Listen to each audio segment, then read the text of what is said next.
Hey, scrappy people, Tracy Reed here today, coming at you with a tutorial and a process video using my Fierce collection and scrapbooking my nephew's Hawaiian Disney wedding. We went to Hawaii a couple weeks ago to see his wedding at Alani in Oahu, in Atalani, which is a Disney resort in Hawaii, and it was so fun and cute. Now I'm using the circle tool to create Mickey Mouse ears, and I'm going to be using this as a template for my layout. So I'm not going to keep it like this. We're not going to keep just the circles.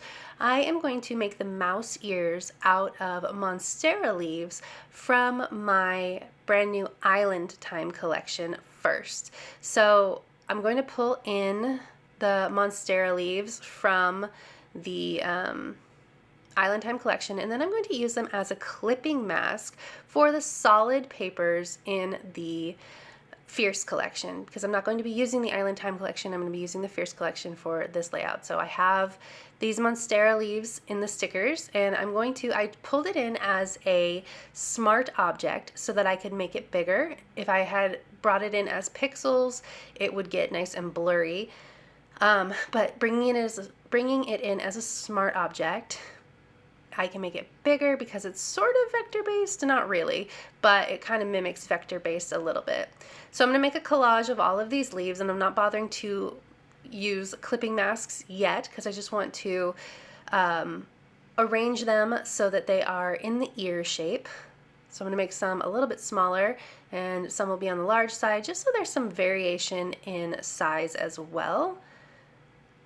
So here's a little smaller one, and then once I have the ears shaped, I will go ahead and copy it, duplicate all of these leaves together, and then I will flip them or mirror them horizontally and put them on the other ear as well. And I know it's kind of hard to see like this, all of these different leaves, but I'm going to add some shadows in. It'll be easier. And then once they're different colors, it'll be easy to see as well. So I'm going to select them all once I get them rotated correctly.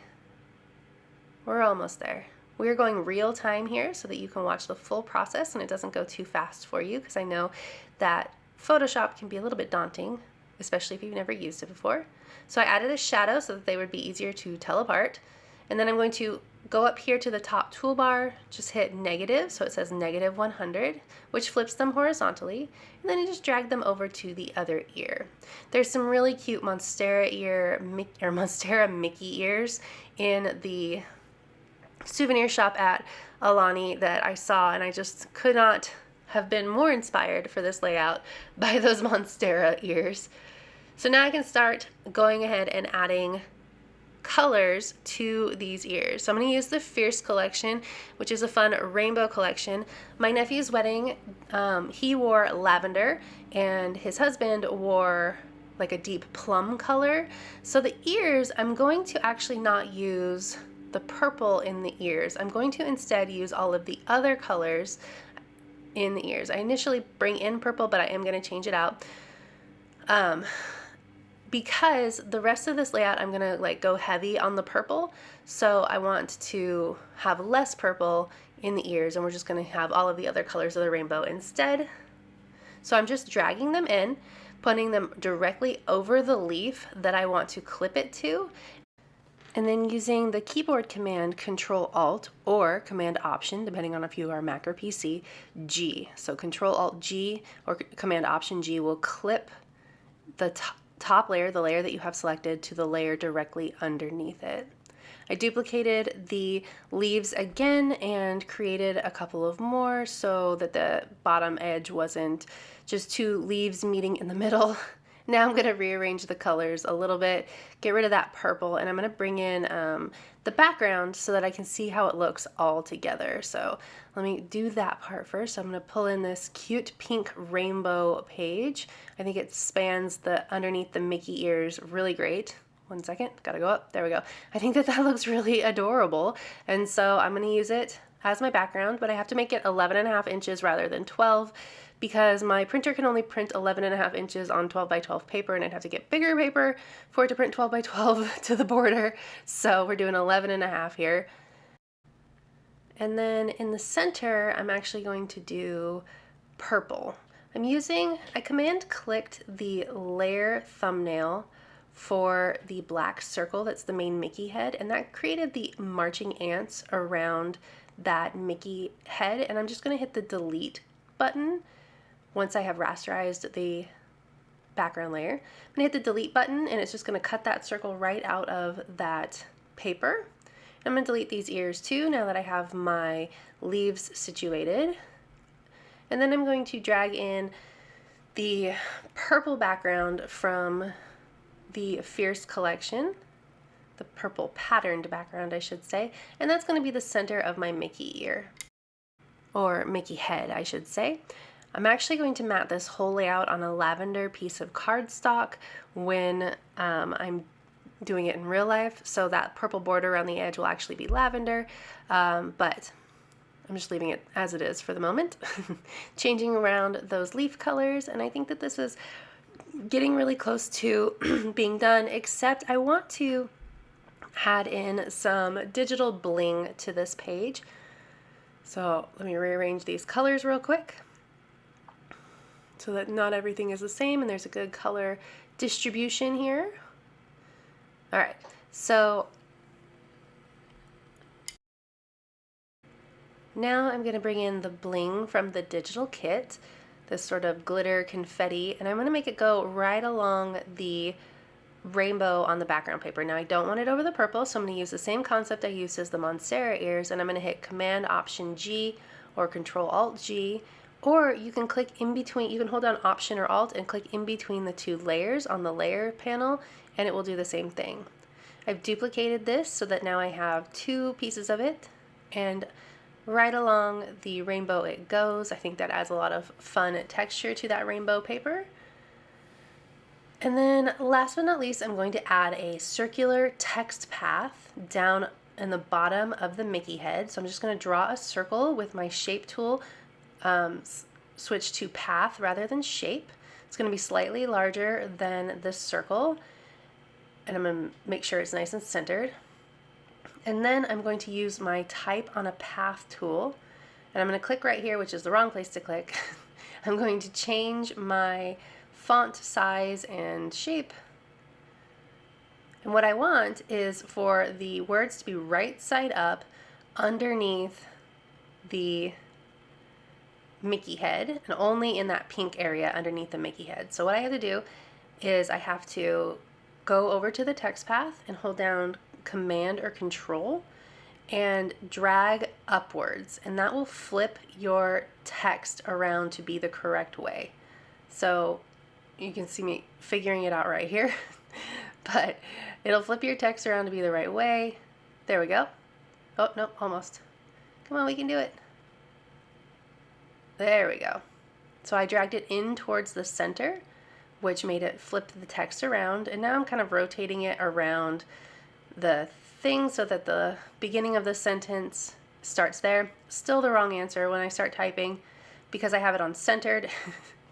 It's going to go from the other side, so I put it on left justification instead of centered, and I just type out my words and then rotate the whole circle again until they start where I want them to start. So I'm just going to move this around. Just rotate the whole path, Tracy. You can do it. See, even me, after 20 years of working in Photoshop, I still get confused sometimes. So you are not alone. This is a totally normal thing. So I'm rotating it around till it's where I want it to be, which is starting right at the bottom of that rainbow. Because the text doesn't move when I'm rotating the path, I have to do it sort of in stages until it's kind of exactly where I want it to be.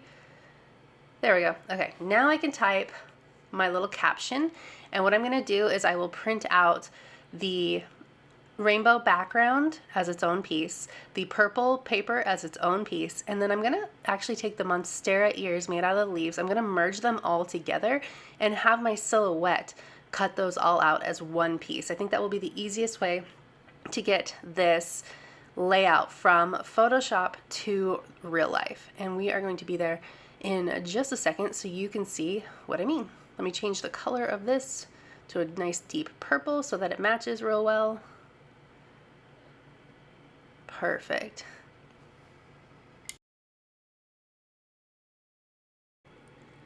All right, now we're in real life. I've got my ears printed, I've got my purple printed, I've got everything printed.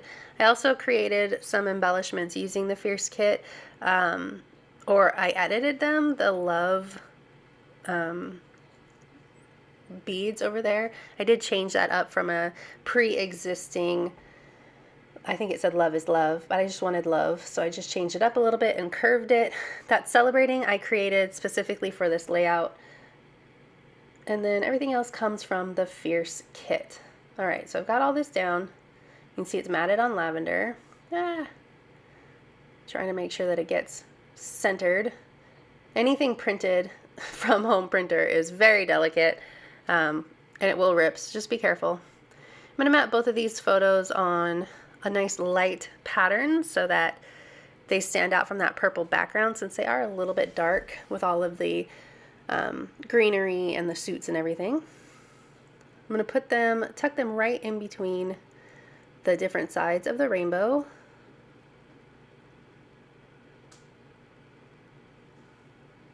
Just like that. And then I will put the Mickey ears on. Now you can see my silhouette printed and cut them perfectly. So cute. I have many tutorials on my page about creating your own cut sheets and how to get things from Photoshop to silhouette. There's a tutorial section, actually not a tutorial, well yeah, there's a tutorial section and a FAQ section on my blog that has these sort of tutorials as well. So I skipped that part for this page because we've already gone over it. Oh, look at how cute that is.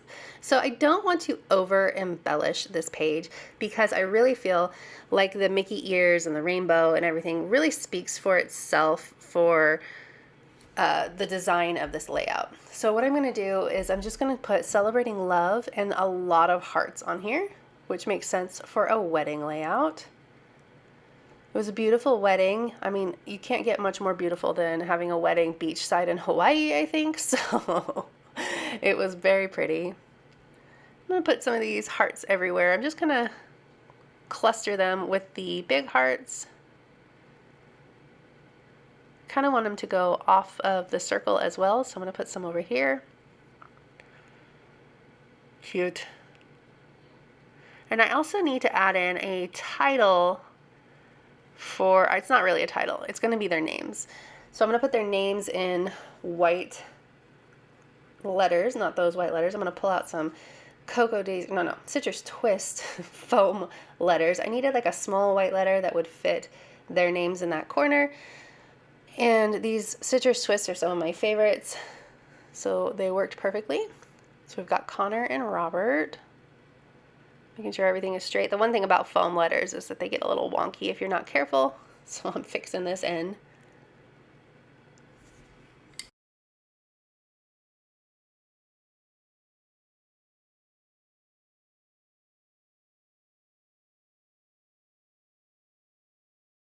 I'm going to pop all of these big hearts up on foam tape just to give this layout a little bit of lift and a little dimension. I initially was going to pop up the whole pink paper with the rainbow, but I decided that that would be just too much. So instead we're going to go with the hearts. It gets to be too much because it's really hard, like see where the leaf ears overlap? It's really hard to like make sure that everything is popped up on foam tape. So I would have to make sure I stuck foam tape underneath those leaves so that they were supported, and it's just, this is too complex of a page, I guess, to put foam tape under everything. So this works just fine. I'm not going to pop up the hearts on foam tape though. The other hearts, the small hearts. Cute. I just really love this layout. It came out so fun. Now I do want to add some real life texture here too. So while I'm gluing these hearts down, I'm sort of contemplating what I can add to this without making too much of a distraction because, again, I really want the Mickey part to really shine here. They even had Mickey at their wedding. So there's pictures of us with Mickey at his wedding, which is super cute. Don't worry, you will definitely get tired of all of my Hawaii pictures. But how often do you get to go to Hawaii? I don't get to go to Hawaii very often. This was my first time, and I'm almost 40. So I took a lot of pictures. Oh, I didn't like that angle. Nope. We're going to put that back. Blech. Perfect. Make it better. And then the way that the love arches, it goes right underneath that celebrating perfectly. How cute is that? All right, so last but not least, I'm going to add in some enamel dots. These are Cocoa Daisy enamel dots from my stash. I pulled in the ones that had a lot of purple and plum, lavender and plum, I should say. And I'm actually going to sprinkle them in with the confetti that I had printed, and I think that will give that some good depth, a little bit more realisticness, since there is a little bit of real bling in there. And then I decided to anchor these hearts as well with the tiny ones, because I thought that that would be super fun. Doo-doo-doo. And then last but not least, I'm going to add in a fun rainbow piece of string, or I guess it's just like a tiny flat ribbon, just at the bottom of this page. So let me finish this part. I'm alternating between lavender and plum. I know that the background, like the purple behind the photos, isn't plum, but it's basically as close as I could get to plum because the purple in the kit is not plum, so we're going with it. And actually, you can't really tell that his suit in these photos was plum. It just kind of reads as blue or black. So not a big deal. If the suit had been more color true in the photos, then it probably would have bothered me more. So I have this rainbow piece of string that I'm just going to use glue to adhere down and create loops. I'm actually going to stick it in between the heart over here with the foam tape as a little cheat code. Perfect. Okay, now I'm just making loop-de-loops that I will glue down. I don't need it to be completely glued down. It just needs to be glued down enough so that it doesn't move. It will go into a page protector, so it'll stay where it needs to stay. But look at how cute that little bit of movement, how much it adds to this page. Of course, it's completely unnecessary. It was fine before, but I really do like the way that it looks. That tiny attacher is not going to work, Tracy. All right, stick that there. And then I'm going to anchor the other loop-de-loop with some glue too, trying to make sure that it's staying as flat as possible so that there's more surface area hitting the glue. I'm not quite sure why it wants to curve so badly, but it does. Tried to put it underneath the foam tape here too, but I didn't like the way that it curved that way. Looked weird. So instead, we're just going to go with it here. And then I will stick it under the other edge of the pink paper and call it good. So if you enjoyed this video, this tutorial, I'd love it if you give it a thumbs up. If you're new here, go ahead and subscribe. I would love to have you. If you don't already, you can follow me over on Instagram. I'm at Tracy M. Reed. I'd love to see you over there as well. There is a link in the description box below to the Fierce collection if you're interested in picking that up. And I will see you next time. All right, thank you.